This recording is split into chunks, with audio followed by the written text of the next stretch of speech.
NEET छात्रा की मौत के मामले में अब सीबीआई की जांच रफ्तार पकड़ने लगी है।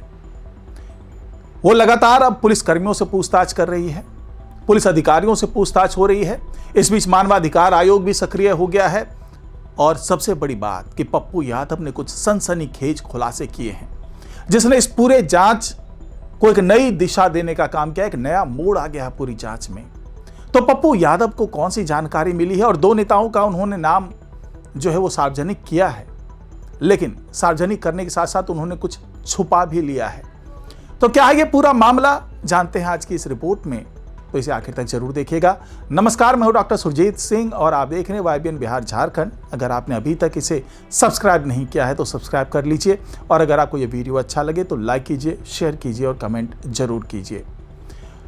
तो नीट छात्रा के संदिग्ध मौत के मामले की जांच जैसे जैसे आगे बढ़ रही है, वैसे वैसे कई गुत्थियां जो है वो सुलझ भी रही है और कई गुत्थियां उलझ भी रही है, क्योंकि जांच को अब रोज नई दिशा मिल रही है, रोज नए खुलासे हो रहे हैं। सीबीआई जो जांच कर रही है, यहां से पटना से लेकर के जहानाबाद तक वो टीम जाती है, वहां जांच की जाती है, मृतका जो छात्रा रही है उसके परिजनों से बातचीत की जाती है, वहां पर कई खुलासे होते हैं।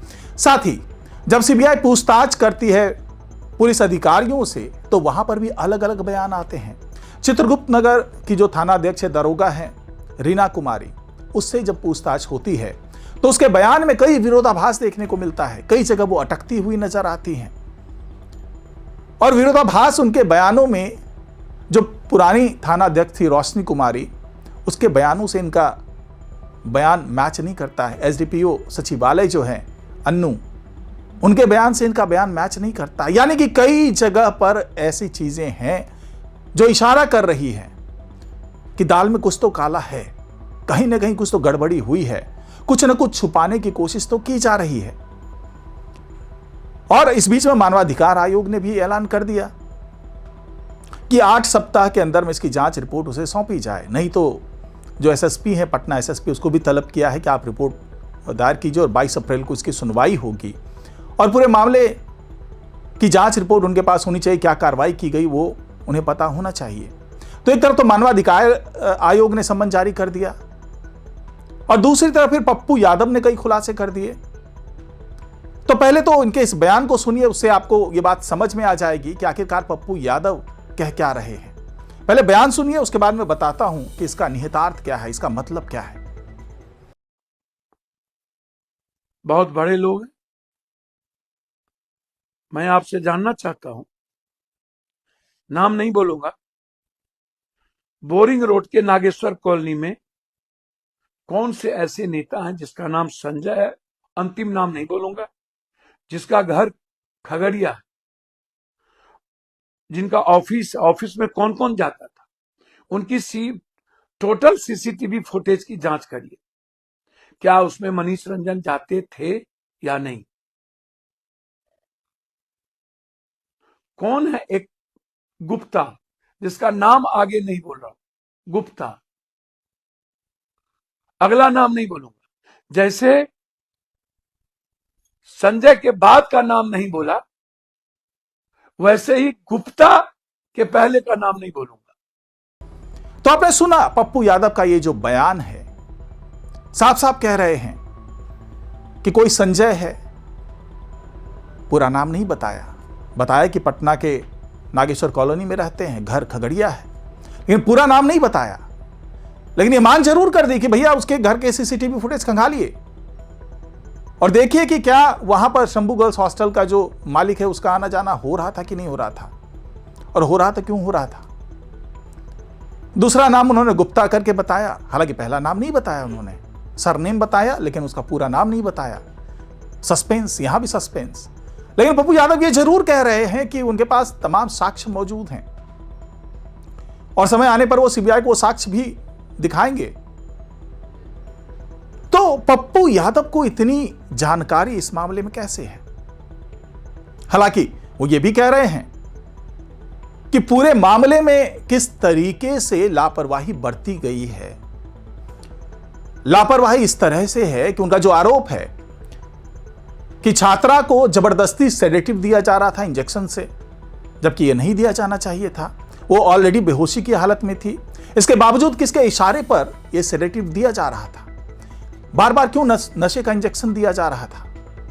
क्यों उसे होश में नहीं आने दिया जा रहा था? कौन लोग ऐसे हैं जिसको बचाया जा रहा था? खास तौर से पप्पू यादव ने प्रभात मेमोरियल हॉस्पिटल, जहां पे हॉस्पिटलाइज थी आखिरी दिनों में, उसकी भूमिका पर सवाल उठाए, प्रशासन के कुछ अधिकारियों पर सवाल उठाए और यह भी कहा कि यह जो शंभू गर्ल्स हॉस्टल का मालिक है वो एक दलाल की भूमिका में था, राजनीतिक दलाल। यानी कि उसका काम था लड़कियों की सप्लाई करना और उसका आना जाना था। ये संजय जिसकी बात कर रहे हैं, जो गुप्ता की बात कर रहे हैं, पप्पू यादव, उसके यहां पे आना जाना था। तो सवाल ये उठ रहा है कि आखिरकार इन लोगों से पूछताछ क्यों नहीं की जा रही? और यही सवाल सीबीआई भी कर रही है।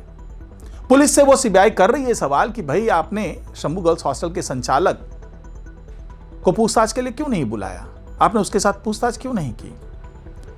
और कई लूप होल्स ऐसे हैं जिसके बारे में सीबीआई जानना चाह रही है, पुलिस से बात कर रही है कि आपने इन जगहों पर लापरवाहियां क्यों की? क्यों आपने प्रभात मेमोरियल हॉस्पिटल में तमाम साक्ष्य क्यों नहीं जुटाए? गर्ल्स हॉस्टल से जो तमाम साक्ष्य उठाए जाने थे वो क्यों नहीं उठाए गए?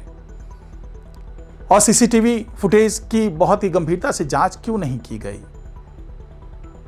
तो कई ऐसी चीजें हैं जो सीबीआई लगातार अब जांच में आगे जैसे जैसे बढ़ रही है वैसे वैसे पुलिस की लापरवाहियों का पुलिंदा खुलता जा रहा है।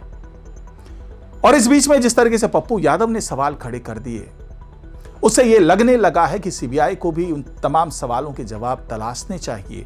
और आने वाले दिनों में जब सीबीआई पप्पू यादव के एंगल से भी जांच करेगी तो हो सकता है कि कई मामले खुलकर के सामने आए और पता चले कि इस पूरे मामले में जो सफेदपोश लोग हैं, जो इस पूरे मामले का खुलासा नहीं होने देना चाह रहे हैं, उसके पीछे का सच क्या है।